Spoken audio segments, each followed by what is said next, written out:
Hi guys, இன்னைக்கு நம்ம movie ரிவ்யூல mister X படத்தோட ரிவ்யூ தான் பார்க்க போகிறோம். இந்த படம் இப்போ தமிழில் ஓடிடியில் அவைலபிளாக இருக்குது. மறக்காம செக் அவுட் பண்ணி பாருங்கள். இது ஒரு அதிரடி ஆக்ஷன் மூவியாக வெளிவந்திருக்கு. இப்போ இந்த படத்தோடைய கதையை பார்த்துடலாம். இந்த உலகத்தையே அழிக்கவல்ல நியூக்ளியர் டிவைஸ் அப்படிங்கிற ஒரு பொருள் ஒன்று இருக்குது.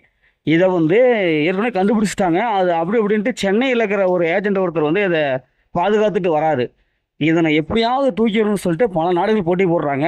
அதில் ஒரு நாட்டோடைய ஒருத்தன் வில்லன் தூக்கலாம்னு சொல்லிட்டு வரான், தூக்கிட்டு போயிடுறான். அதுக்கப்புறம் இதை எப்படியாவது கண்டுபிடிக்கணும்னு சொல்லிட்டு ஏஜெண்டாக நம்ம ஆர்யா அவங்க களத்தில் இறங்குறாங்க. அவங்களோட டீம் அப்படி இறங்குது. அவங்க தான் இந்த படத்துடைய ஹீரோக்கள். அதுக்கப்புறம் இவங்க எப்படி அதை கண்டுபிடிக்கும் என்னென்ன பிரச்சனை ஏற்படுது, இறுதியில் என்னாச்சு அப்படிங்கிறதா இந்த படத்துடைய கதை.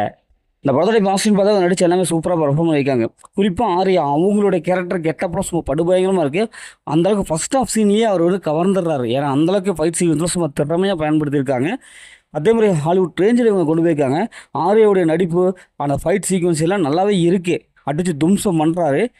அதே மாதிரி கௌதம் கார்த்திக் ஒரு வில்லனாக நடிச்சிருக்காரு. அவருடைய இளமையான ஒரு வில்லன் அது நல்லாவே இருக்குது. இப்படி படத்தில் நடித்த எல்லாத்துக்குமே ஒரு ஸ்கோப் கொடுத்துருக்காங்க. எல்லாருமே கரெக்டாக அந்த கேரக்டருக்கு செட் ஆகுறாங்க.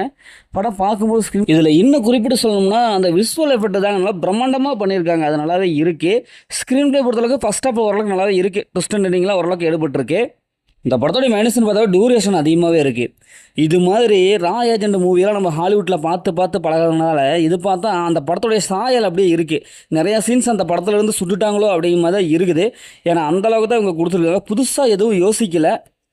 அதுவும் படத்தில் மிடில் ஆஃப் சீன்ஸ்லாம் ப்ரிடிக்டபுளாக இருக்குது. நான் சொன்ன மாதிரி நிறைய ஹாலிவுட் படத்துலேருந்து அப்படியே ரெஃபரன்ஸ் வச்சுருக்காங்க. அது அப்படி தெரியுது.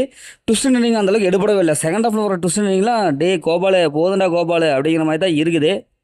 படத்தில் அந்த மாதிரி சீன்ஸ்லாம் எதுவுமே இல்லை. ஃபேமிலியோட பார்க்கலாம். மொத்தம் எப்படி இருக்குது, சூப்பராக சொன்னாங்கன்னா இந்த படம் ஒரு ஒன் டைம் வச்சப்போ தான் நான் சொல்கிறேன். ஓகே, இதே மாதிரி அடுத்த ஒரு புதிய மூவி ரிவ்யூ சந்திப்போம்.